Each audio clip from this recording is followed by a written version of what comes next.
નમસ્કાર, પત્રકારોની જમાવટ સાથે હું છું દેવાંશી. આજે ગુજરાતી પત્રકારત્વનો ખૂબ જ અનુભવી ચહેરો આપણી સાથે છે. આ અઠવાડિયાના તો અનેક બનાવો, ઘટના એ બધાની વાતો કરીશું, સાંપ્રત પરિસ્થિતિની પણ વાત કરીશું, પરંતુ અતથી ઇતિ જાણવું છે. કેમ કે એ આવ્યા તો મને થયું લાલચ જાગી થોડી કે વર્તમાનની સાથે થોડી ઇતિહાસની પણ વાતો કરી લઈએ અને ઇતિહાસથી વર્તમાન આપણું ભવિષ્ય ક્યાં બતાવી રહ્યું છે, આપણે ક્યાં જઈ રહ્યા છીએ અને આપણે જે રસ્તો પકડ્યો છે એ એક્ઝેક્ટલી આપણને ક્યાં લઈને મૂકવાનો છે એ એમના અનુભવો પરથી આપણને બહુ જ સારી રીતે સમજાશે. આપણી સાથે વરિષ્ઠ પત્રકાર અજય ઉમટ છે. સર, આપનું સ્વાગત છે. Thank you Devanshi. મારે રાષ્ટ્રીય કારોબારીની વાત કરવી હતી. CR પાટીલનું નામ કેમ ન આવ્યું એ પણ સમજવું હતું, પણ એ બધા પહેલાં હું ચૂંટણીથી શરૂઆત કરું છું 2022ની. 1-1.5 મહિનો થઈ ગયો, બહુ જ બધા એનાલિસિસ આવી ગયા એના પર, પણ આ પરિણામો પછી એક ક્વેશ્ચન, એક પ્રશ્નાર્થ ચિહ્ન છૂટ્યું છે કે શું ગુજરાતમાં હવે ગુજરાતી લોકોએ એક દિશા નક્કી કરી લીધી છે વિચારધારાની રીતે, કે પછી આની અંદર પણ કોઈ પરિવર્તન આગળના સમયમાં સંભવ છે?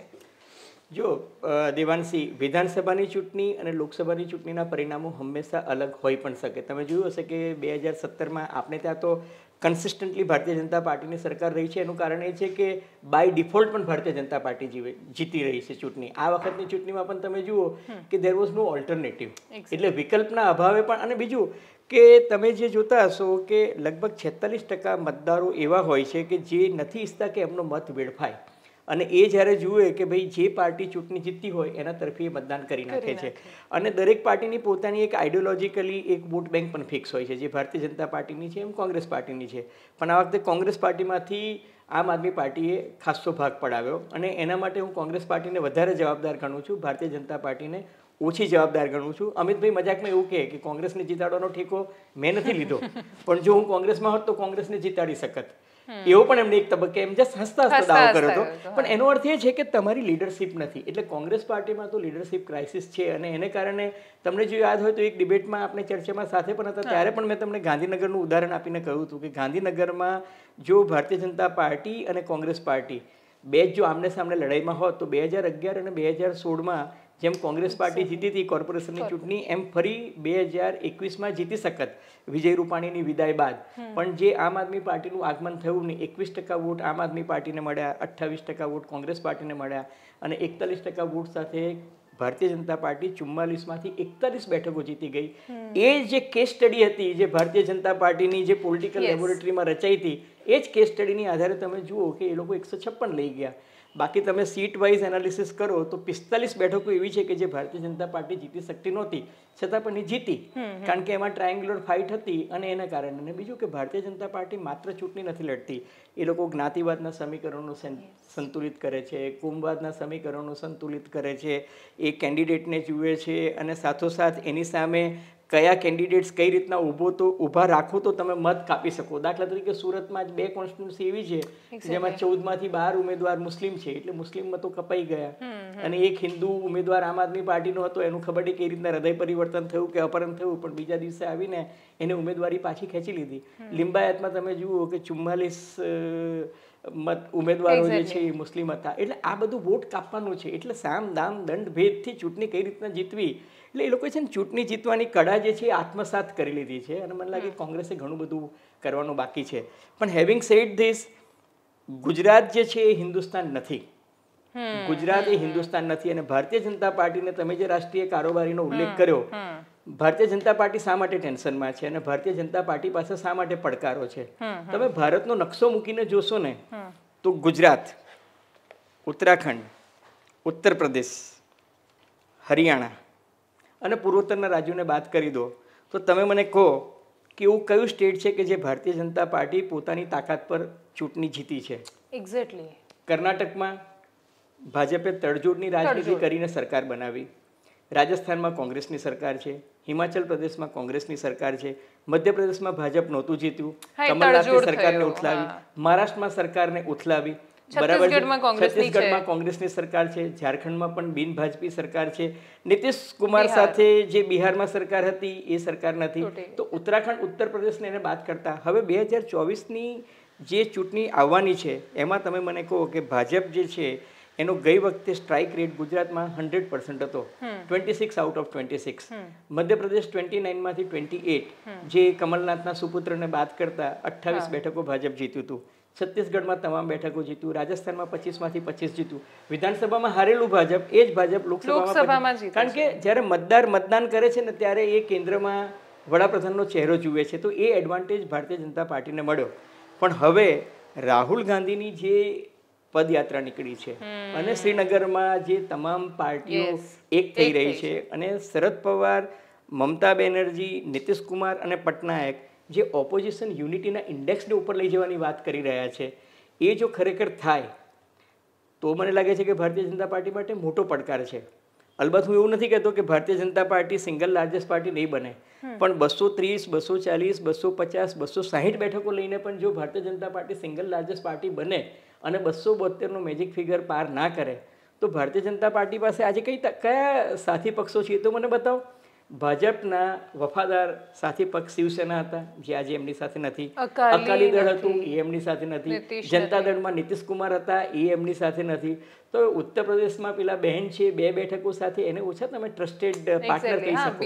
તમારે લોકસભાની ચૂંટણી જીતવા માટે કંઈક એવું મેજિક કરવું પડે, જેના માટે મને એવું લાગે છે કે ભાજપે હોમવર્ક કર્યું છે. અને ભાજપને હું એક વાત ચોક્કસ કહી શકું કે નરેન્દ્ર મોદી અને અમિત શાહ જે નિષ્ઠાપૂર્વક ચૂંટણી લડી રહ્યા છે એટલી નિષ્ઠા મને બીજા કોઈ નેતાઓમાં દેખાતી નથી. એટલે એ લોકો હારની બાજી પણ ક્યારેક જીતમાં પલટાઈ શકે છે, કારણ કે એ લોકો દરેક બાબતમાં માઇક્રો મેનેજમેન્ટ કરે છે, જેનો અભાવ બીજી પાર્ટીઓમાં જોવા મળે છે.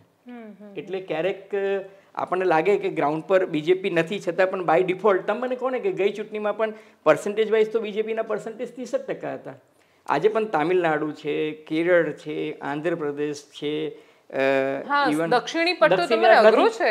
બીજું કે ગઈ વખતે કર્ણાટકમાં 28માંથી 25 બેઠકો ભાજપ જીત્યું હતું. આ વખતે એટલો ઈઝી માહોલ નથી. એટલે ભાજપ માટે પડકારો છે. અને આ વર્ષ તો આખું 2023નું વર્ષ તો ચૂંટણીઓનું જ છે, વિધાનસભાની ચૂંટણીઓનું વર્ષ છે. અને તરત પછી 24 વિધાનસભાની ચૂંટણીઓ આવી રહી છે, એમાં 3 તો જાહેર થઈ ગઈ છે પૂર્વોત્તરની, પણ જે અઘરી ચૂંટણી છે એ કર્ણાટક છે, રાજસ્થાન છે, મધ્યપ્રદેશ છે, છત્તીસગઢ છે અને તેલંગાણા પણ છે. કારણ કે તેલંગાણામાં પણ આ વખતે બીજેપી ટ્રાય કરી રહી છે. અને તેલંગાણામાં જે ત્યાંના નેતા છે સીએમ, એ પણ બહુ જબરદસ્ત માહોલ બનાવે છે. એ માહોલ બનાવી રહ્યા છે. તમે જુઓ કે એને પોતાની પાર્ટી જે છે એને રાષ્ટ્રીય સ્તર પર નામ બદલી કાઢ્યું છે, બરાબર છે, અને એ કેજરીવાલની સાથે કરી રહ્યા છે. અલબત્ત હમણાં તેલંગાણામાં એમણે જે ઓપોઝિશનનો મોરચો માંડવાની કોશિશ કરી એમાં કેજરીવાલને બાદ કરતા બીજા કોઈ નેતા ગયા નહીં. પણ તમે જુઓ કે ફારૂક અબ્દુલ્લા પણ જે છે એ મહેનત કરી રહ્યા છે રાહુલ ગાંધીને આ બધાને પ્રમોટ કરવાની. ને એક વસ્તુ શરદ પવારે જેમ કહ્યું છે કે ઓપોઝિશન યુનિટી કોંગ્રેસને બાદ કરતા થાય એમ નથી. અને એક બીજું દેવાંશી, તમે રાજકીય રીતે બહુ જ અભ્યાસુ છો એટલે હું તમને કહું કે એક ત્રીજો ફંડ જે બનવા જઈ રહ્યો છે ને, તમે જુઓ નીતિશ કુમાર, અખિલેશ યાદવ અને આપણા ઝારખંડના મુખ્યમંત્રી અને જયંત ચૌધરી, આ લોકો જે હિન્દી હાર્ટલેન્ડમાં ઉત્તર પ્રદેશ, બિહાર, ઝારખંડ એમાં જે બેઠકો છે એ બેઠકો પણ 135 બેઠકો છે. 135 બેઠકો સમીકરણ બદલી દે. અને એ 135 બેઠકો જે છે એમાં સમીકરણો કઈ રીતે બદલાય? કારણ કે એ લોકોએ તો જ્ઞાતિવાદી વસ્તી ગણતરી શરૂ કરી દીધી છે. આ દેશ આપણે કઈ દિશામાં ઘડિયાળના કાંટાને પાછા લઈ જવાની વાત છે? આપણે ક્યાં ડેવલપમેન્ટની વાત છે? તમે મને કહો. ખામની જગ્યાએ બદામ આવે છે, થાય છે એનું એ જ ઉપરથી વધારે પાછળ જઈએ છીએ, કેમ કે એની પણ ડિટેલમાં જઈએ છીએ. તમે મતદાર યાદી લઈને બેસો કે કઈ જ્ઞાતિના કેટલા છે અને આ મતને કાપવા માટે હું કયો ઉમેદવાર સામે ઊભું રાખું, કયો ત્રીજી પાર્ટીમાંથી લાવું. એટલે ક્યારેક દુઃખ થાય છે. અને પણ આપણે વ્યથાને વાંચે ક્યાં આપીએ જમાવટમાં આપણે નહીં. મને હવે બીજા 2-3 સવાલો આમાંની અંદર કે જેમ કે સિંગલ લાર્જેસ્ટ પાર્ટી, પણ શું 2024ની ચૂંટણી એ દિશામાં નથી કે ભારતીય જનતા પાર્ટી ઇતિહાસ બનાવવા માંગે છે? શું રાજીવ ગાંધીનો રેકોર્ડ કે શું અત્યાર સુધીના રેકોર્ડ? ગુજરાત હિન્દુસ્તાન નથી, પણ એ હિન્દુસ્તાનને ગુજરાત જ બનાવવા માંગે છે, કેમ કે એમની તૈયારીઓ એ બાજુ છે. જો ગુજરાત છે ને એ ભારતીય જનતા પાર્ટીની એક પોલિટિકલ લેબોરેટરી છે. એટલે ગુજરાતમાં જે એક્સપિરિયન્સ કે એક્સપેરિમેન્ટ એ લોકો અનુભવ પણ મળ્યા અને જે પ્રયોગો પણ કર્યા એને એ લોકો નેશનલ લેવલે રેપ્લિકેટ કરવા માંગે છે. અને એના માટે મેં તમને કહું ને કે એ લોકો એક જગ્યાએ માઇક્રો પ્લાનિંગ, તમે જુઓ કે હિમાચલ પ્રદેશમાં એક ઉમેદવાર બળવાખોરી કરે તો એને સમજાવવા માટે પણ વડાપ્રધાન નરેન્દ્ર મોદી એને ફોન કરે છે, પણ પેલો ના માન્યો. ભલે ન માન્યો, પણ નરેન્દ્ર મોદીએ તો પોતાની રીતના પ્રયત્ન કર્યો, એને એ એફર્ટ કર્યા ને. તમે જુઓ કે ગુજરાતમાં પણ કેટલાક બળવાખોરો હતા, બળવાખોરો ડભોઈમાં હતા, એને સમજાવી લીધા. પાદરામાં હતા, એ દિનુમામાં ન માન્યા તો ગયા. મધુ શ્રીવાસ્તવ જે છે એ ન માન્યો તો જે જીતી શકતો હતો એને ભારતીય જનતા પાર્ટીએ સપોર્ટ આપી દીધો અને એ કર્યું. અથવા તો પછી જે બળવાખોરો હોય એમને ખતમ કરી નાખ્યા. ઓપોઝિશનના પણ મોટે ભાગના નેતાઓ જે છે એ હારી ગયા. તમે જુઓ તો ખરા, અમદાવાદ જેવા શહેરમાં જ્યાં કોંગ્રેસ 4 બેઠક જીતી હતી એમાંથી પણ આ વખતે દરિયાપુરની બેઠક એમના હાથમાંથી ગઈ. બાપુનગરની બેઠક પણ એમના હાથમાંથી ગઈ, કારણ કે બાપુનગરમાં કેટલા મુસ્લિમ ઉમેદવારો ઉભા રહ્યા અને કઈ રીતના ધ્રુવીકરણ થયું. તો જે ધ્રુવીકરણ માત્ર હિન્દુ મુસ્લિમમાં નથી થતું, ધ્રુવીકરણ બીજી બધી જ્ઞાતિઓમાં પણ કરીને, સમાજોમાં પણ, પેટા જ્ઞાતિઓમાં કરીને પણ એ લોકો પોતાનું કાઉન્ટિંગ એ રીતના કરે છે કે પોતાનો ઉમેદવાર જીતી શકે. અચ્છા, ઈસુદાન ગઢવીને મેં હમણાં આ જ સવાલ કર્યો. આપણે જે શરૂઆતમાં વાત થઈ ને કે ગાંધીનગર વાળું મોડેલ આ વખતે અહીંયા રેપ્લિકેટ થયું, એની જ રેપ્લિકા હતી વિધાનસભા 2022નું. તો એમણે સામે કાઉન્ટર ક્વેશ્ચન કર્યો. એમણે એવું કહ્યું કે બાય ઇલેક્શનમાં ક્યાં હતી જ્યારે આ મોરબી સહિતની પેટા ચૂંટણી થઈ કે પછી અબડાસાની પેટા ચૂંટણી? તો અબડાસા જેવી જગ્યા કે જ્યાં કોંગ્રેસ પણ બહુ ઓછા માર્જિનથી કે ભાજપ કોઈ પણ ઓછા માર્જિનથી જીતતું હતું, ત્યાં પ્રદ્યુમનસિંહ જાડેજા બહુ સરસ વોટથી જીત્યા હતા, મોરબીમાં જીત્યા હતા. એ ઈસુદાન ગઢવીને કહો કે અબડાસાનો વોટ શેર જુએ તો એને ખબર પડશે કે કોંગ્રેસ પાર્ટી 3rd નંબર પર આવી છે. અને એક એવી વ્યક્તિને મુસ્લિમ ઉમેદવારને ઊભો કર્યો કે જે નંબર 2 પોઝિશનમાં આવી ગઈ અને કોંગ્રેસ પાર્ટીના જ બધા વોટ કાપ્યા. બાકી અબડાસા એવી બેઠક હતી કે જે કોંગ્રેસ પાર્ટી જીતી શકતી હતી. 8 બેઠકોમાંથી જો કોઈ એક બેઠક જીતી શકતી તો કોંગ્રેસ પાર્ટી અબડાસા જીતી શકતી હતી, મોરબી જીતી શકતી હતી. પણ મોરબીમાં પણ ધ્રુવીકરણ થયું. અમરેલીની જે અમરેલી જિલ્લાની બેઠક છે ત્યાં પણ ધ્રુવીકરણ થયું. બાકી તમે જુઓ કે 2017ની ચૂંટણીમાં, ધારીની બેઠક, 2017ની ચૂંટણીમાં 7માંથી 7 બેઠક જે છે એ કોંગ્રેસ પાર્ટીએ મેળવી હતી અને ભાજપ સાથે હારી ગઈ હતી. 4 જિલ્લા એવા હતા કે જ્યાં ભાજપ ખાતું પણ નહોતું ખોલાવી શકે. આ વખતે તમે જુઓ કે અમરેલી સંપૂર્ણ ચેન્જ આવી ગયો. એનું શું કારણ? એનો અર્થ એ કે Congress did not play their card well. Paresh Dhanani leader of opposition પણ જો ત્યાં હારી જાય, સુખરામ રાઠવા હારી જાય, સુખરામ રાઠવા હારી થર્ડ પર આવ્યા છે, બીજા નંબર પર પેલી આમ આદમી પાર્ટી વાળી છોકરી છે. એનું કારણ છે કે સુખરામ રાઠવા હાર્યા એનું કારણ એ કે દરેકનો પોતાના પુત્ર પ્રેમ જતા નથી ને. આ માત્ર ગુજરાત પૂરતું નથી, આ દિલ્હીમાં પણ છે આ વસ્તુ. ચિદમ્બરમ પોતાના પુત્ર પ્રેમને છોડી શકતા નથી. ગેહલોત છે એ પોતાના પુત્ર પ્રેમને છોડી શકતા નથી. કમલ મધ્યપ્રદેશમાં કમલનાથ, એ તમે જુઓ કે ગત ચૂંટણીમાં જે રાહુલ ગાંધીની જે નારાજગી હતી એનું કારણ એ હતું કે સિનિયર નેતાઓ જે છે એ આખા દેશમાં પ્રચાર કે પ્રવાસ કરવાની જગ્યાએ એ પોતાના દીકરાઓને જીતાડવા. એવું કહે છે કે રાજસ્થાનમાં ગેહલોતે પોતાના પુત્રને જીતાડવા માટે 22 વખત એ મત વિસ્તારની મુલાકાત લીધી હતી. તો એનો અર્થ એ કે બાકીની 24 બેઠકો પર તમે ધ્યાન ના આપ્યું અને છતાંય પરિણામ શું આવ્યું કે તમારો સુપુત્ર તો ચૂંટણી હારી જ ગયો. એક્ઝેક્ટલી એ જ વસ્તુ કમલનાથે પોતાના દીકરાને મુખ્યમંત્રી તરીકે જીતાડવા માટે કોશિશ કરી. તમે બાકીની બેઠકો પર ધ્યાન જ નથી આપતા ને.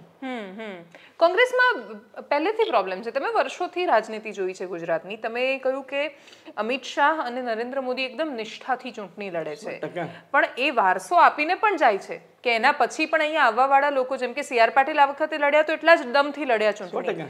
કોંગ્રેસમાં શું પહેલેથી વારસો જ નથી આવ્યો? કોંગ્રેસમાં માત્ર વારસો જ રહ્યો છે અને એ વારસાના આધારે જ બધું ચાલ્યું છે.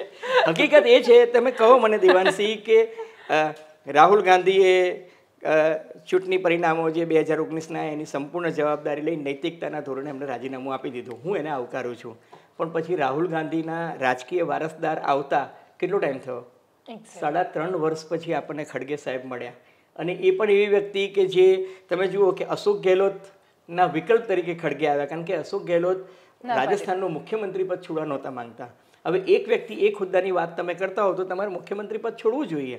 એ નથી છોડતા, એ તમે નથી છોડતા ને. જ્યારે ભારતીય જનતા પાર્ટીમાં તમે જુઓ કે એક્સટેન્શન અપાઈ ગયું JP નડ્ડાને, તો કોઈએ ચૂકે ચા ના કરી. એ ક્લોઝ ડોર મિટિંગમાં થઈ ગયું કે ભાઈ JP નડ્ડાને એક્સટેન્શન આપવાનું છે તો આપી દીધું. તો એ જે છે ને ભારતીય જનતા પાર્ટીમાં જે ડિસિપ્લિન છે, અમિત શાહ 1 સેકન્ડમાં પાર્ટી પ્રેસિડેન્ટનો રોલ છોડી અને લોકસભામાં ગૃહમંત્રી બની જાય છે. પછી એ પાર્ટીના એમાં જેવી જવાબદારી સોંપાય એ જ જવાબદારી જે નિષ્ઠાપૂર્વક સોંપાય એ કરે છે. અને ગુજરાતનું સોંપ્યું તો એને દિલ્હીમાં ધ્યાન ચંચુપાત નથી કરતા, પણ આ કોંગ્રેસવાળા તો અહીંયા પણ ધ્યાન આપશે, ત્યાં પણ આપશે, હિમાચલમાં પણ કરશે. એ રીતના ચૂંટણી નથી લડાતી દેવાંશી. અને ભારતીય જનતા પાર્ટીનું તો બૂથ મેનેજમેન્ટ છે, એમનું પેજ મેનેજમેન્ટ છે, દરેક બેઠકના પ્રભારી છે, દરેક બેઠક પર સંસદ સભ્ય અને ધારાસભ્યને જવાબદારી છે કે ભાઈ આ બેઠક તમારે જીતાડવાની છે. દરેક બેઠકનો એક વાલી છે. નીતિન પટેલને ટિકિટ ના મળે પણ નીતિન પટેલની નૈતિક જવાબદારી છે કે મહેસાણાની સાથે જીતાડવી જ પડશે. જ્યાં બળવાખોરી થઈ હોય ત્યાં બળવાખોરી ન એને ડામવા માટે શું કરી શકાય એ જોવાની જવાબદારી એને સોંપવામાં આવે છે, જે બીજી પાર્ટીઝમાં થતું જ નથી. અચ્છા, આમ આદમી પાર્ટીનું ઉદાહરણ લઈએ કે બે પ્રકારના દ્રશ્યો છે, જેમ કે જેપી નડ્ડા, બે નામો એટલીસ્ટ ગુજરાત તરફથી બે નામો ચર્ચામાં હતા કે આપણે લોકો ચર્ચા કરતા હતા, અમે લોકો એટલીસ્ટ, કે CR પાટીલને કદાચ રાષ્ટ્રીય પ્રમુખ બનાવી શકે છે ગુજરાતની રેપ્લિકા માટે. દેવાંશી, એક વાત કહું, એ વાત તદ્દન અર્થહીન હતી અને માત્ર મીડિયામાં જ ચાલતી હતી. તમે મને એક વસ્તુ સમજાવો, આખરે એક પાર્ટીમાં ગુજરાતમાંથી વડાપ્રધાન, ગુજરાતમાંથી હોમ મિનિસ્ટર અને ગુજરાતમાંથી જ પાર્ટી પ્રેસિડેન્ટ હોય અને સાથોસાથ તમારા S જયશંકર જે છે એ પણ ગુજરાતના રાજ્યસભામાં જતા હોય તો થોડુંક વધારે પડતું ઇમ્બેલેન્સ થઈ ગયું છે. અને બીજું કે બીજા પ્રદેશોમાં જ્યારે ચૂંટણી આવતી હોય ત્યારે પછી માત્ર ગુજરાતને તમે આ વર્ષે 9 રાજ્યોમાં ચૂંટણી આવી રહી છે તો તમે ગુજરાતને જ કરો તો પછી પેલું બિહારમાં શું થયું હતું, જે બિહારી અને બહારી, એટલે બિહારી ને બહારી થઈ જાય. એટલા માટે એ બીજેપી છે ને કોઈ સંકેત ખોટું આપતું નથી, એ દરેક વસ્તુમાં સિગ્નલ આપે છે. અને સિગ્નલ તમે જુઓ કે અત્યારે પ્રાઇમ મિનિસ્ટર મોદીએ તરત સિગ્નલ બદલી નાખ્યા. ગુજરાતમાં જ્યારે ચૂંટણી હતી ત્યારે એક પણ લઘુમતી ઉમેદવારને ટિકિટ નહોતી મળી. લઘુમતીઓ પર હન્ટરો મારવામાં આવ્યા, એની સામે આજ દિન સુધી કોઈ કેસમાં કાર્યવાહી થઈ નથી. અને હવે અત્યારે તમે જુઓ ત્યારે દ્વારકામાં જે મુસ્લિમોના ગેરકાયદે દબાણો હતા એ તોડવા માટે બીજેપીના નેતાઓ કોલર ઊંચા કરતા હતા, બરાબર છે કે નહીં. બિલ્કિસ બાનોના બળાત્કારીઓને છોડાવવામાં પણ ગૌરવ અનુભવતા હતા કે ભાઈ હવે ચૂંટણી પતે પછી બીજા લોકોનું પણ થઈ જશે, એવું અંદર અંદર જે વાત ચાલતી હતી, બરાબર છે. યુનિફોર્મ સિવિલ કોડ આવશે એની વાત કરતા હતા. હવે વડાપ્રધાને પેલું કેપ્ટન સાઇન બદલની માફક કેપ્ટને સાઇન બદલી કાઢી કે ભાઈ હવે શાહરૂખનો વિરોધ નહીં કરવાનો, હવે ફિલ્મો વિશે ટિપ્પણીઓ નહીં કરવાની. તમે જુઓ કે હવે મુસલમાનોને જઈને મળો, ચર્ચમાં જઈને વિદ્વાનો સાથે ચર્ચા કરો, યુનિવર્સિટીમાં હવે ડાયલોગની વાત થઈ. એટલે આપણે ત્યાં હમણાં સાન્ટા ક્લોઝને મારતા હતા અહીંયા સાન્ટા ક્લોઝને હવે તમે જુઓ કે એ આખી જે છે એ બોડી લેંગ્વેજ બદલાઈ ગઈ, ઉપરથી સિગ્નલ. બાકી તમે જુઓ કે મધ્યપ્રદેશના નેતાઓ, કર્ણાટકના નેતાઓ, ઉત્તર પ્રદેશ, બિહારમાં ભાજપના નેતાઓ છે એ લોકોએ તો શાહરૂખ ખાનને એની પેલું બેશર્મ રંગ ને આ બધા પર બધું બહુ જ ચલાવ્યું હતું, બરાબર છે કે નહીં. શરૂઆત જ નરોત્તમ મિશ્રાએ કરી એમપીમાંથી. અને હવે તમે જુઓ કે હવે શાહરૂખ ખાન જે છે આઉટ ઓફ ધી ટ્રેક, તમારે દરેક ફિલ્મ પર ટિપ્પણી કરવાની ક્યાં જરૂર છે? એનો મેસેજ ક્લિયર છે. એટલે બોલિવૂડને હવે સાચવી લીધું, બોલિવૂડને સાચવી લીધું. અને આ બોલિવૂડ હવે કદાચ પશ્ચિમ બંગાળમાં જે મમતા બેનર્જી ટ્રાય કરતા હતા કે ત્યાં બોલિવૂડ શિફ્ટ થઈને કોલકાતામાં જાય અથવા તો વેસ્ટ બેંગોલમાં જાય, એની જગ્યાએ તમે જુઓ કે ઉત્તર પ્રદેશમાં તમે જુઓ કે નોઈડામાં આખું ફિલ્મ સિટી બનાવવાના એ બધા પ્રોજેક્ટ થઈ રહ્યા છે. કારણ કે યોગી આદિત્યનાથ ઈચ્છે છે કે હવે વાઇબ્રન્ટ બને ઉત્તર પ્રદેશ. એક્ઝેક્ટલી. એટલે હું તમે જુઓ કે એના રોડ શો શરૂ થઈ ગયા, આખો ફરીથી એ જ ગુજરાત વાળો માહોલ ત્યાં યુપીમાં. આ વખતે ગુજરાતમાં વાઇબ્રન્ટ હવે નહીં થાય એનું કારણ કે હવે ગુજરાતમાં જરૂર નથી, ગુજરાતમાં ચૂંટણી પતી ગઈ. ગુજરાતમાં ચૂંટણી પહેલા જે પોસિબલ હતું એ ડિફેન્સ એક્સપો કરી નાખ્યું, નેશનલ ગેમ્સ કરી નાખી, વાઇબ્રન્ટ ના માહોલ બનાવી દીધો. અને ગુજરાતની ઇકોનોમીને એનાથી ફાયદો થયો છે. તમે જુઓ કે ગુજરાતમાં તમે કોઈ પણ 5 સ્ટાર હોટલ હોય કે 3 સ્ટાર હોટલ હોય કે 1 સ્ટાર હોટલ હોય, એનો કી રેશિયો જેને આપણે કહીએ છીએ એ 100% થી ઉપર રહ્યો છે. અચ્છા. કી રેશિયો ઇઝ અ ટર્મિનોલોજી કે તમારી રૂમ છે, માની લો કોઈ હોટલમાં 140 રૂમ છે તો 140 રૂમની ઓક્યુપન્સી કેટલી રહી, તો તમને નવાઈ લાગશે કે 140 રૂમની ઓક્યુપન્સી 100% થી ઉપર રહી છે. અને એના જે ટેરિફ જે છે જે 3000 રૂપિયાનો રૂમ હતો એ 5500 થી 6000 જતો હતો. એમાં પ્રમુખ સ્વામી નગરનું પણ કોન્ટ્રીબ્યુશન છે, ખેલ મહાકુંભનું પણ છે, પછી આ ડિફેન્સ એક્સપોનું પણ છે અને ઇલેક્શન ટુરિઝમ જે થયું એનું પણ છે. તો ગુજરાતના વેપારીઓ ખુશ છે કે ભાઈ ચલો ઇકોનોમી ફરી પાછી એટલીસ્ટ રૂટીનમાં આવી ગઈ છે. હોટલમાં આવે એટલે સર્વિસ ઇન્ડસ્ટ્રીઝમાં આવે, સર્વિસ ઇન્ડસ્ટ્રીઝમાં આવે એટલે તમારું જેટલી પણ કાર તમે જુઓ તો ગુજરાતમાં આ વખતે લક્ઝુરિયસ કાર જે છે એનું સેલ તમે જુઓ તો બેન્ટલીથી માંડીને મર્સિડીઝ કેટલી વેચાઈ છે. એક કન્ફ્યુઝન છે મને કે જો ચૂંટણીઓ ગણિત છે અને ગણિત જ છે ચૂંટણી, એમ જોતોનો પણ સવાલ પ્યોર મેથેમેટિક્સ છે, પણ એમાં માત્ર મેથેમેટિક્સ નથી ચાલતું, એમાં કેમિસ્ટ્રી પણ એડ થાય છે. એટલે એ રેસીપી બીજેપીને ખબર છે. એરિથમેટિક ક્યાં નથી ચાલતું હું તમને કહું કે તમે ઓન રેકોર્ડ એવું માનો કે માયાવતીને અખિલેશ મળી જાય તો બીજેપી હારી જાય, એક્ઝેક્ટલી, તો એ એરિથમેટિક છે. પણ બીજેપી જે છે ને એમાં કેમિસ્ટ્રી છે, એને ખબર છે કે આમાં કયો તડકો બીજો મારવો પડે. હા, એટલે આ બે ભેગા કરીશું તો કલર બદલાઈ જવાનો છે. બદલાઈ જવાનો છે. તો એ નો કે કલર કઈ રીતના ચેન્જ થાય. આપ કઈ પૂછતા હતા? હા, એટલે એ બધાની વચ્ચે એક સમય એવો હતો કે જ્યારે એવી વાતોની ચર્ચા થતી કે ચૂંટણી આવે છે તો ત્યાં મુદ્દાઓ ઉપર સવાલ થશે, જે તે પ્રશ્નોના નિરાકરણ આવશે. તો ચૂંટણી દરમિયાન અમે અનુભવ્યું કે અમે જે શહેરોની પરિસ્થિતિ આખી અલગ છે. જેમ કહ્યું કે ત્યાં ઇકોનોમી ફરી રહી છે, બધું જ સરસ છે, બધા જ ખુશ છે, પણ જે અમુક ગામડાના વિસ્તારો કે આદિવાસી વિસ્તારો, તો એ લોકોના તો સપનાએ ત્યાં સુધી નથી પહોંચ્યા. એ લોકો તો વર્ષો પહેલા જ્યાં હતા ત્યાંના ત્યાં જ આજે છે. તો એમના જીવનમાં પરિવર્તન કોણ લાવશે? એ દિશામાં પ્રયત્ન જ કોણ કરે છે? એ દિશામાં કોઈ પ્રયત્ન નથી કરતું. તમે દાહોદના આદિવાસી શું કરે છે, કે સાબરકાંઠાનો આદિવાસી શું કરે છે, કે કડીપાની કે વ્યારા કે ડોલવણનો આદિવાસી શું કરે છે, એની કોઈને ચિંતા જ નથી. તમે જુઓ કે ગુજરાતનું જે મોડલ છે ને, એ ક્લાસિક મોડલ છે of chronic capitalism. A chronic capitalism, હું તમને દાવોસનું ઉદાહરણ આપું. હમણાં 3 દિવસ પહેલા દાવોસમાં જે ઓક્સફામનો રિપોર્ટ આવ્યો, એ કહે છે કે ભારતમાં 1% લોકો 40.5% સંપત્તિ એમની પાસે છે. પણ એ વાત હું ભૂલી જાઉં, પણ જે બોટમના 50% લોકો છે, જે ગરીબ, અતિ ગરીબ અને ગરીબ મધ્યમ વર્ગ છે, એની પાસે માત્ર 3% સંપત્તિ છે. હવે એ જે નીચેનો જે બોટમ 50% જે છે, એના માટે તો કોણ જુએ છે? એના વોટ તમે કાં તો ખરીદી લો, કાં એની પાસેથી આઈ કાર્ડ લઈ લો અને કહી લેવાનું કે બકા તને 500 રૂપિયા આપી દઈશું, અમે થપ્પો મારી દઈશું, કાં અમે તારા વોટ આપી દઈશું. આ જે કામ છે એ બધા જ રાજકીય પક્ષો કરે છે, જેની જેટલી તેવડ. આ વખતે તો વોટ વેચાયા પણ છે, એવી પણ વાતો આવે છે. સાચું ખોટું ભગવાન જાણે. અને બીજું કે ઇલેક્શન કમિશન કેટલું સક્રિય છે, નિષ્ક્રિય છે, બધા જ જાણે છે. એટલે હવે એના પર કંઈ કહેવા જેવું નથી, કારણ કે ટ્રેજેડી એ છે કે આપણે ત્યાં વિપક્ષ તો મજબૂત પણ નથી, સક્રિય પણ નથી, અને સિવિલ સોસાયટી પણ કાંઈ કરતી નથી. તમે જુઓ કે ગુજરાતનું મોડલ શું છે, તો ગુજરાતમાં વિકાસ ક્યાં થયો છે? દિવાનસિંહ, તમે ગુજરાતના નકશામાં મુંબઈથી ચાલુ કરો તો વાપી વલસાડથી લઈ અને વાપી છે, વલસાડ છે, નવસારી છે, સુરત છે, અંકલેશ્વર, ભરૂચ, કરજણ, વડોદરા, આણંદ, નડિયાદ, અમદાવાદથી લઈને પાલનપુર સુધી એ જે બ્રોડગેજ ટ્રેક છે, એના 30 કિલોમીટર આ બાજુ અને 30 કિલોમીટર આ બાજુ, આ એરિયા જે છે ત્યાં મેક્સિમમ ગ્રોથ છે, આ એરિયામાં મેક્સિમમ ઇન્વેસ્ટમેન્ટ છે.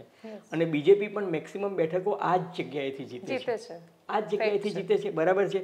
તમે જુઓ કે અમદાવાદ, વડોદરા, સુરત, રાજકોટ, આ 4 શહેરની 55 બેઠકો 2017માં પણ 55માંથી 44 બેઠક ભાજપ જીત્યું હતું. એનો અર્થ એ કે એનો સ્ટ્રાઇક રેટ ગઈ ચૂંટણીમાં 80% હતો, 55માંથી 44.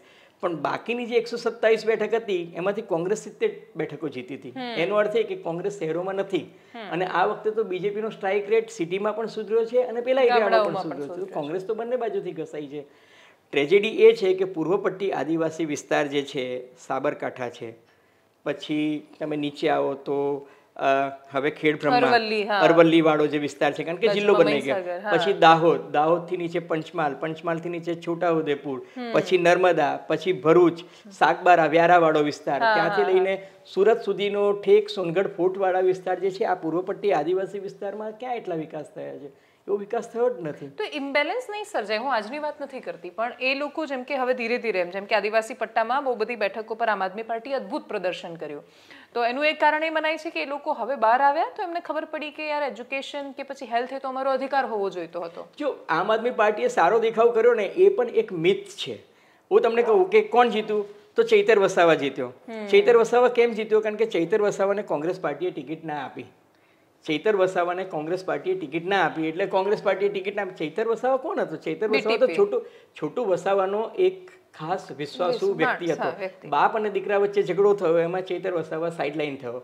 ચૈતર વસાવાએ બીટીપી આમ આદમી પાર્ટી વચ્ચે ગઠબંધન કરવાની કોશિશ કરી અને એ શરૂઆતમાં એ લોકોએ ગ્રાસરૂટ લેવલ પર બહુ સારું કામ કર્યું. ચૈતર વસાવાને ટિકિટ ના મળી એટલે ચૈતર વસાવા આમ આદમી પાર્ટીમાંથી એને ટિકિટ લીધી. એ જ આમ આદમી પાર્ટીનો વિજય હું ક્યારે ગણું કે સુરતમાં એને કામરેજમાં જીત્યા, બરાબર છે કે નહીં? સુરતની 5 બેઠકોમાં જો જીત્યા હોત, જ્યાં માહોલ બનાવ્યો હતો, ઈસુદાન ગઢવી જીત્યા તો ના જીત્યો, હવે તમારો રાજા ના જીત્યો, તમારો વજીર ના જીત્યો, તમે કોની વાત કરો છો? તો ચૈતર વસાવા જીત્યો. ચૈતર વસાવા તો પોતાની તાકાત પર જીત્યો છે, બરાબર છે. એ જ વસ્તુ તમે ધારીનો ઉમેદવાર જે હતો, કે ગારિયાધરનો ઉમેદવાર છે એ બંને તો કોંગ્રેસ પાર્ટીમાંથી ટિકિટ લેવા માંગતા હતા. વિસાવદરમાં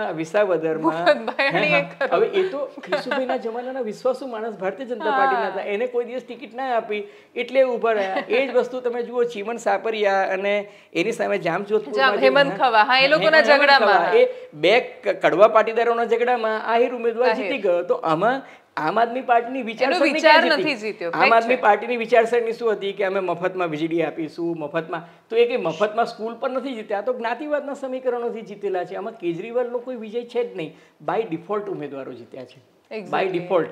કેટલાક ઉમેદવાર દાખલા તરીકે પોરબંદર પાસે કુતિયાનામાં આપણા ભાઈ કાંધલ છે, એ સમાજવાદી પાર્ટીમાંથી પણ ચૂંટણી જીતે છે, એનસીપી માંથી પણ જીતે છે, એને આમ આદમી પાર્ટીમાંથી ટિકિટ આપી તો ત્યાં જીતે. એ પોતાની વ્યક્તિગત તાકાત પર ચૂંટણી જીતે છે. તમે પાર્ટીના આધારે ક્યાં ચૂંટણી જીત્યા છો? પાર્ટીના આધારે. એટલે આમ આદમી પાર્ટી આટલો વોટ શેર, એ મને બહુ એટલું ખરું કે લોકો થર્ડ ફોર્સ જે અથવા તો ત્રીજો વિકલ્પ જે જોતા હતા, અથવા તો એમને એવું લાગતું હતું કે કોંગ્રેસ પાર્ટી કંઈ નથી કરી રહી અને જે ઉશ્કેરાઈને આપ્યા મતો, એ મતો ગયા. પણ એમાં ભાજપનો ફાયદો થયો. ભાજપનો વોટ શેર વધ્યો છે દેવાંશી. કોઈ સેફોલોજિસ્ટ એવું કીધું હતું કે ભાજપનો વોટ શેર વધશે? કોઈએ નથી કીધું. બધા એવું જ કહેતા હતા કે ભાઈ ભાજપ સીટ વધી જશે. પણ એની જગ્યાએ તમે જુઓ કે ભાજપનો વોટ શેર પણ વધ્યો અને ભાજપની સીટ પણ વધી. ભાજપના કેટલાક નેતાઓ પણ આ માનવા તૈયાર નહોતા. અરે એ તો ચૂંટણી પછી રિઝલ્ટ પછી પણ પૂછતા હતા કે કેમ વધી, કેવી રીતે વધ્યો. એ લોકો આક્રોશ જોતા હતા ને નીચે ગ્રાઉન્ડ પર જાય ત્યારે. પબ્લિકમાં આક્રોશ હતો અને છે, આજે પણ છે. હું તમને કહું, લોકોને મોંઘવારી નડે છે, લોકોને ગરીબી નડે છે, લોકોને બેકારી નડે છે, કિસાનોના પ્રશ્નો છે જ. આ બધા જ પ્રશ્નો છે. પણ એમને લાગે છે કે આ સોલ્વ કરશે? ના, આ સોલ્વ કરવા કરતાં પણ જો હું તમને કહું, એક તો આ સોલ્વ કરશે અને એથી પણ બીજેપીએ જે નેરેટિવ બનાવી લીધું છે, હા, કે આ મેટર નથી કરતું, પેલો અફઘાનિસ્તાન વાળો બાજુમાં આવીને રહેશે તો એટલે ત્યારે પછી એવું કે ભાઈ વેજલપુરનું નાકું સાચવવાનું છે. તો હવે પછી લોકોને લાગે કે સારું નાકું તો સાચવવાનું જ છે. વાત સાચી છે, તેલના પૈસા આપી દઈશું પણ આ નહીં ચાલે. આજે તેલના ડબ્બામાં 30 રૂપિયા વધ્યા છે, બરાબર છે. પેટ્રોલ અને ડીઝલ, દેવાંશી તમે મને સમજાવો કે ઇન્ટરનેશનલ બાસ્કેટમાં 38% ક્રૂડ ઓઇલના ભાવમાં ઘટતા હોય, આપણે એમ કોલર ઊંચો કરીને કહેતા હોઈએ કે અમે ડોલરની મોનોપોલી હટાવી દીધી અને અમે રશિયાથી હવે ખરીદ્યું અને રશિયાથી ઇમ્પોર્ટ કરનાર India is the biggest country. તો મને એક ભારતીય નાગરિક કે મતદાર તરીકે એનો ફાયદો કેમ નથી થતો? જ્યારે ક્રૂડ ઓઇલના ભાવ વધે છે તો મારો સીધી અસર આવે છે. ત્યારે એવું કહે છે કે ઇટ ઇઝ ડાયરેક્ટલી લિંક. તો આજે કેમ નથી ઘટાડતા? ત્યારે લિંક તૂટી જાય છે. એનું કારણ એ કે અત્યારે હવે ઇન્ડિયન ઓઇલ કંપની સહિત બધી તેલ કંપનીઓ જે છે એના શેર જે છે એવું જ કહેશે. આમાં શું છે કે good economics should become good politics. Unfortunately નથી થઈ રહ્યું. એટલા માટે જ કદાચ છેલ્લા થોડા વર્ષોથી, જેમ કે હું અત્યારે તમે અત્યારે વાત કરી કે કાર્સ વેચાઈ રહી છે, શેર્સ ઊંચા આવશે, લોકોને એવું લાગે છે કે એ પૈસાવાળા પણ થઈ રહ્યા છે, એટલે જે પૈસા ખર્ચી રહ્યા છે. પણ અમુક જે પ્રોબ્લેમ્સ આવી રહ્યા છે, હું સોશિયલ ઇશ્યુઝ, હું જે કાર્સ વેચાઈ રહી છે અને શેર વેચાઈ રહ્યા છે, એ માત્ર ઉપરનો જે 1% કે 5% વર્ગ છે એની જ વાત કરું છું. કે ટોપ 10% લોકો છે ને એ માત્ર 4% ટેક્સ ભરે છે. જે ઉપરના જે 10% લોકો જે છે, ઉપરના 10% લોકો છે જે 90% સંપત્તિ પર, 1% 40.5%, 10% લોકો 90% સંપત્તિ પર કબજો જમાઈને બેઠા છે, પણ ટેક્સ માત્ર 4% ભરે છે. જ્યારે બાકીનો જે વર્ગ છે, જીએસટી આપણે ભરીએ છીએ. હા જી, 64% લોકો 64% જીએસટી આપણે ભરીએ છીએ. એક્ઝેક્ટલી. હું તો મારા પગારમાંથી પણ ટેક્સ ચૂકવું છું અને કોઈ હોટલમાં જઈને જમું છું તોય જીએસટી ના બધું ચૂકવું જ છું ને. એટલે આરજેડીના સાંસદ, કોર્પોરેટ વાળાને તો તમે જુઓ કે એને તો ટેક્સ ઘટ્યા છે. એક્ઝેક્ટલી. એમને ઇન્ડિવિજ્યુઅલ ટેક્સ વધારે છે, એ લોકોને આપવો પડે છે એના કરતા. વાત સાચી છે. બહુ આમ ઘણી બધું, જ્યારે બજેટ હમણાં આવશે એટલે પાછી ચર્ચા કરીશું. ઘણીવાર ઘણા બધા પોઈન્ટ સમજાતા જ નથી હોતા. અમુક વાર ત્યાંથી જાહેરાતો થાય. બીજું 2-3 વસ્તુ સમજવી છે. હું થોડા સોશિયલ ઇશ્યુઝ પર આવું એ પહેલાં, કે જેમ કે યુનિફોર્મ સિવિલ કોડ કે CAA, જે તે સમયે આના પર બહુ જ બધા વિવાદો થયા અને સરકારે એ સમયે એવું કહ્યું હતું કે બહુ જરૂરી છે, બધા બાકીના દેશમાંથી લોકો ના આવી જાય, ઘૂસણખોરી અટકાવવી છે વગેરે વગેરેના બહુ ફાયદા ગણાવ્યા. પછી વિરોધ થયો તો એને રોકી લીધો. તો સમજવું એ છે કે શું સરકારે પ્રેશરમાં આવીને રોકી લીધું કે પછી ફાયદા નહોતા? ગમે તે એક્સટેન્ટ તો સરકારે નક્કી કરવું પડે આમાં. એનાથી કોઈ પોલિટિકલ એડવાન્ટેજ થયો તો કશું નથી થતો. હવે પોલિટિકલ એડવાન્ટેજ ન થતો હોય, દિલ્હીમાં હાર્યા, દિલ્હીમાં હાર્યા, હિમાચલ પ્રદેશમાં હાર્યા, તમે ઝારખંડમાં પણ હાર્યા, તમે હરિયાણામાં પણ સ્પષ્ટ બહુમતી નથી લઈને આવ્યા. તમે તો ચૌટાલા સાથે મેચ ફિક્સિંગ કર્યું. ભાઈ 370 હટાવ્યા પછી મહારાષ્ટ્રમાં તમે ક્યાં ચૂંટણી સ્પષ્ટ બહુમતી સાથે જીત્યા છો? નથી જીત્યા ને. તો પછી એનાથી કંઈ બહુ મોટો એડવાન્ટેજ નથી. તમારે જે એક વર્ગને કંટ્રોલ કરવો હતું એ વર્ગને તમે કંટ્રોલ કરી લીધો કે મુસ્લિમ સિવાયની તમામ લઘુમતીઓ જે છે એને એમ કે ભારતમાં આવવાનો અધિકાર છે અથવા તો સિટીઝનશીપ મેળવવાનો અધિકાર છે. એ મુદ્દો તમે હવે લટકાઈ રાખ્યો છે. તમે કાશ્મીરમાં પણ 370 અને 35 એ નાબૂદ કરી નાખી. બરાબર છે. શક્ય છે આ વર્ષે 9 રાજ્યોની સાથે કદાચ 10મા રાજ્યની એની પણ ચૂંટણીની વાત થશે, કારણ કે અત્યારે ત્યાં ડિલિમિટેશનની વાત થઈ રહી છે. જો ડિલિમિટેશન થાય અને ત્યાં બીજેપી સરસ જીતી જશે તો બીજેપી જીતી જશે, કારણ કે કાશ્મીર કરતા જમ્મુમાં બેઠકોની સંખ્યા વધી ગઈ છે. બરાબર છે કે નહીં? તો that is also N art કે તમે પણ એ છે ને, જો હું તમને કહું કે જે સત્તાધારી પક્ષમાં હોય એને સત્તાનો ઉપયોગ કરતા નિરક્ષીર વિવેક જાળવતા અને તંત્રનો એ કઈ રીતના મેનેજ કરવું છે એ એમનામાં આવડત છે. અચ્છા, જે લોકો એવું માનીને બેઠા છે, જે લોકો ભારતીય જનતા પાર્ટીનો વિરોધ કરે છે અથવા નથી ગમતું, જે લોકો એવું માનીને બેઠા છે કે બીજેપીનું શાસન જશે અને અમારા માટે સુવર્ણ શાસન આવી જશે, તો એ લોકો પણ તો ખોટા છે. કેમ કે રાજનીતિ તો પરંપરા આપે છે. ઇન્દિરા ગાંધીએ આપ્યું એમાં ઉમેરો કરે છે નરેન્દ્ર મોદી સાહેબ, એના પછી જે આવશે પણ એમાં ઉમેરો જ કરશે. એ થોડું એને સુધારી દેવાનું છે. બગાસું ખાતા પતાસું કોઈને મળવાનું નથી કે ભાઈ ભાજપ જશે ને અમે આવશું. તો ભાજપ તો કંઈ એટલું સહેલું તો નથી ને કે ભાજપને તમે સહેલાઈથી હટાવી દો કે મિટાઈ દો. All sad and done. મેં તો બીજેપીને 2 બેઠકોમાંથી સતત 2 ટર્મ ચૂંટણી જીતતા જોઈ છે અને 2માંથી 272 ને 272 પછી 303 અને આ વખતનું એમનું લક્ષ્યાંક જે છે એ 350 ની વાત ચાલે છે. દેવાંશી, હું ને તમે સાક્ષી છે કે જ્યારે આ લોકો 155 થી ઉપર અમિતભાઈ કહેતા હતા ત્યારે કોઈ માનવા તૈયાર નહોતું. આપણે એવું કહેતા હતા કે 125 130 આવશે, પણ 155 થોડું કે આવતા હતા, પણ they were confident કે ભાઈ અમે 155 બેઠક લાવીશું. 156 લાવીને એમને પોતાનો ક્લેમ સાચો પુરવાર કર્યો છે. એટલે બીજેપીનું જે હોમવર્ક જે છે એ હોમવર્કની સામે તમે કોંગ્રેસ પાર્ટી કે બીજી પાર્ટી કે યુનિટી ઇન્ડેક્સની જે વાતો કરે છે એમનું હોમવર્ક ક્યાં છે? દિલ્હીમાં કેજરીવાલ 70માંથી 67 બેઠક જીતે કે 70માંથી 63 બેઠકો જીતે, પણ લોકસભાની ચૂંટણીમાં ભારતીય જનતા પાર્ટી 7 બેઠકો જીતી જાય છે. એનો અર્થ એ કે કોંગ્રેસ અને આમાં વોટ વહેંચાય છે અને એનો એડવાન્ટેજ જે છે એ ભારતીય જનતા પાર્ટી લઈ જાય છે. બલકે દિલ્હીના લોકો ઉપર પ્રાઇમ મિનિસ્ટર તરીકે મોદીને ઈચ્છે છે અને સીએમ તરીકે કેજરીવાલને ઈચ્છે છે. દિલ્હીના લોકો બહુ ઇન્ટરેસ્ટિંગ છે અને બહુ સિલેક્ટિવ છે. ભાઈ અમારે સીએમ માં જ જોઈએ છે ને પીએમ માં જ જોઈએ છે. સત્તાનું સાચું સંતુલન એ જ કરે છે. એટલે દિલ્હી છે ને is a melting pot of India. ત્યાં તમને કેરળના લોકો પણ મળશે, રાજસ્થાનના પણ મળશે, છત્તીસગઢના પણ મળશે, બિહારી પણ મળશે, યુપી પણ મળશે, આપણે બંગાળના પણ મળશે, પંજાબીઓ તો ખાસ છે ત્યાં આગળ. પણ Delhi is a melting pot. એ જ લોકો જે છે ત્યાં એમને છૂટે છે. રાજસ્થાનમાં લોકોએ શું કીધું હતું કે મહારાણી તેરી ખેર નહીં, મોદી તુજસે બેર નહીં. તો એ સાચું એ લોકો સાર્થક કર્યું ને. વસુંધરાને હરાવી અને મોદીને જીતાડ્યો તો શું 25માંથી 25 બેઠક આપીને જીતાડ્યા. તો એનો અર્થ એ કે મોદી એઝ પ્રાઇમ મિનિસ્ટર લોકોને ગમે છે અને પાર્ટીને હરાવી શકે છે. તો આના પર નરેન્દ્ર મોદીની એક બહુ સરસ કવિતા છે કે હું પોતે જ મારો વારસ છું, પોતે જ મારો વંશજ છું, પ્રારબ્ધને અહીંયા ગાંઠે કોણ, પડકાર ઝીલનારો માણસ છું. તો ખરેખર કોઈ વારસ છોડીને નહીં જાય ભારતીય જનતા પાર્ટી માટે. 2024 હું ટફ નથી જોઈ રહી, પણ એના પછી નરેન્દ્ર મોદી પણ માણસ છે, એમની પણ ઉંમર છે. તો એના પછી ભારતીય જનતા પાર્ટીમાં શું ઓપ્શન યોગી આદિત્યનાથ ઉભા થઈ રહ્યા છે કે પછી એને સ્વીકારશે લોકો? યોગી આદિત્યનાથની પ્રતિભા નરેન્દ્ર મોદીની મેચ નથી થતી. તમે મોદીની કવિતાને ટાંકી એટલા માટે મોદીનો જવાબ હું ટાંકું છું. આમ તો શાયરીમાં જવાબ નથી હોતા અને હોય તો બધા સદ્ધર નથી હોતા અને બધા ઝેર પીનારા કંઈ શંકર નથી હોતા. પણ તમે કહ્યું છે એટલે તમને કહું, મોદીએ જેમાં પરીક્ષાની ચર્ચા ચાલે છે ને એમાં એક સ્ટુડન્ટે કહ્યું કે સર મેં ફ્યુચર में देश के प्राइम मिनिस्टर बनना चाहती हूँ. તો મોદીએ કહ્યું કે 2032 તક વેઇટ કીજીએ. અચ્છા, એટલે સાહેબનો જવાબ હતો કે 2032 સુધી રાહ જુઓ. એટલે આપણે એવું માનીએ કે 2032 કે 2034 સુધી એને રાહ જોવાની. અચ્છા, તો પણ 75 વર્ષનો નિયમ છે બીજેપીમાં. તો મેં એટલે આ સવાલ કર્યો. જો પણ નિયમ બનાવ્યો એમણે છે ના, અપવાદ છે ને એ હંમેશા નિયમને મજબૂત કરે છે. વડોદરામાં માજલપુર બેઠક પરથી યોગેશ પટેલને છેક છેલ્લી ઘડીએ સવારે 6:30 વાગે મેન્ડેટ આપવામાં આવે છે. કેમ આપવામાં આવે છે? યોગેશભાઈ 76 વર્ષના છે, બરાબર છે કે નહીં? પણ યોગેશભાઈ છે, એ માજલપુરની બેઠક જીતી શકે છે. એટલે તમે જુઓ કે અમિતભાઈ એવું કહ્યું હતું વિનેબિલિટી ક્રાઇટેરિયા છે.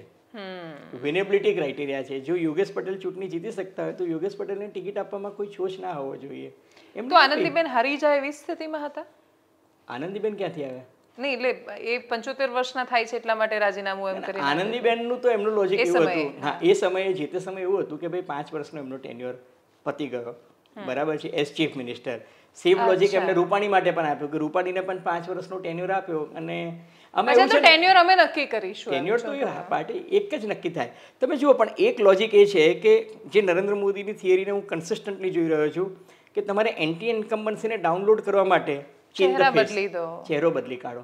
અને એ વાત સાચી પણ છે. તમે જુઓ કે કોરોના વખતે નારાજગી હતી રૂપાણી સરકાર સામે, વ્યક્તિગત નહીં પણ જે સરકાર સામેની નારાજગી હતી, બધા જ ચહેરા બદલાઈ ગયા અને તમે જુઓ કે નવા ચહેરાઓ આવી ગયા, એના સાથે પેલી નારાજગી ડાઉનલોડ થઈ ગઈ.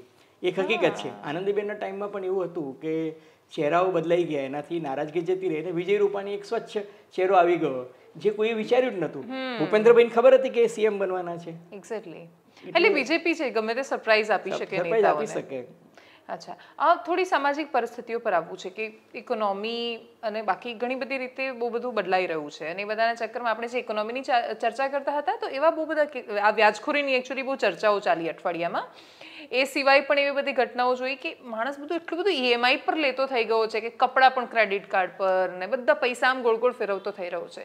તો એના ચક્કરમાં આપણે વિચિત્ર સમાજ પેદા નથી કરી રહ્યા કે જ્યાં હમણાં જ ગોદરેજ ગાર્ડન સિટીમાં હસબન્ડ વાઈફ ગોદરેજ ગાર્ડન સિટીની ક્યાં વાત કરો છો? એના 7 દિવસ પહેલા એક બીજા સિનિયર સિટીઝન હસબન્ડ વાઈફ 70 વર્ષના અને એ પણ અમેરિકામાં રહેતા, વેલ સેટલડ. હસબન્ડ વાઈફ વચ્ચે ઝઘડો એ જ હતો કે વાઈફની જે સર્વાઇકલ કેન્સરની ટ્રીટમેન્ટ છે એ અમેરિકામાં થવી જોઈએ કે ઇન્ડિયામાં થવી જોઈએ.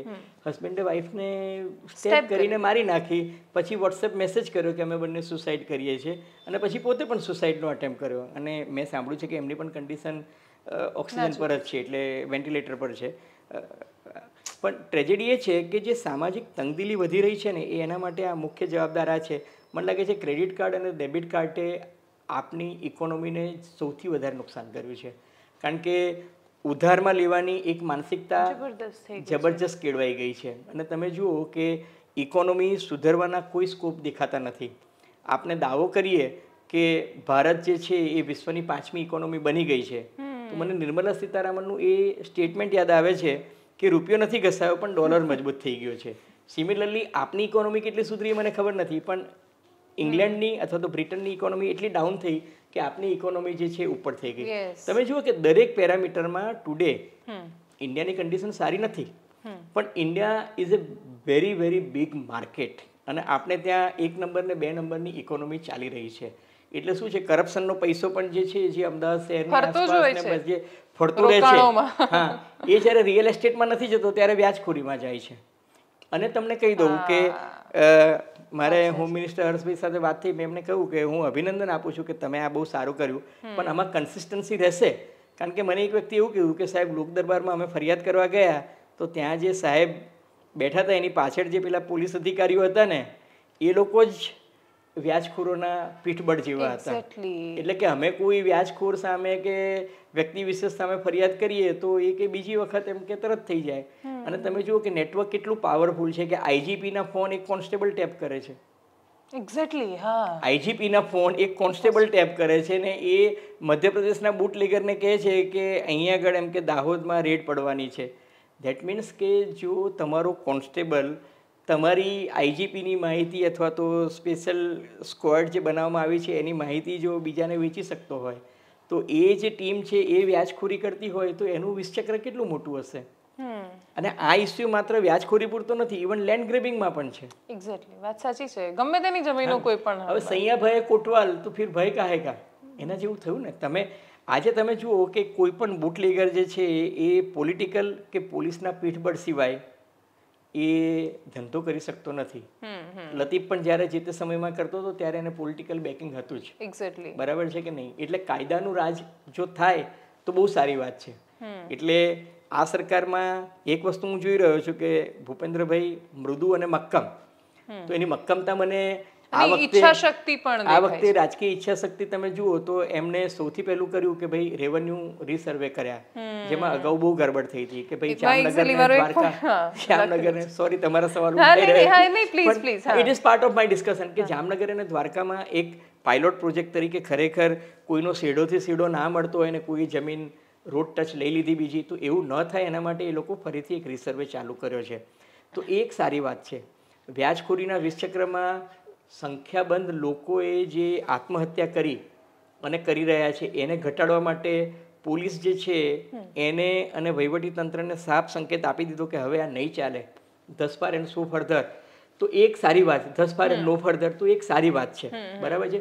ત્રીજી વસ્તુ, લેન્ડ ગ્રેબિંગને જો સરકાર અટકાવવા માંગતી હોય તો એ પણ એક સારી વાત છે. હું એવું માનું છું કે આ બધી દિશામાં જો સાચા કદમ લેવાય તો સારી વાત છે, એમાં કશું જ ખોટું નથી. પણ પછી એમાં કન્સિસ્ટન્સી હોવી જોઈએ, સાતત્યપૂર્ણ તમારો વ્યવહાર હોવો જોઈએ. કરવા ખાતર તમે 3 અઠવાડિયા કરો ને પછી ભૂલી જાઓ તો ના ચાલે. હું તમને કહું દેવાંશી, ગ્રાઉન્ડ પર જે સામાજિક તંગદિલી મને જોવા મળી રહી છે એ મને સમાજશાસ્ત્રના એક વિદ્યાર્થી તરીકે બહુ જ ચિંતા ઉપજાવે છે.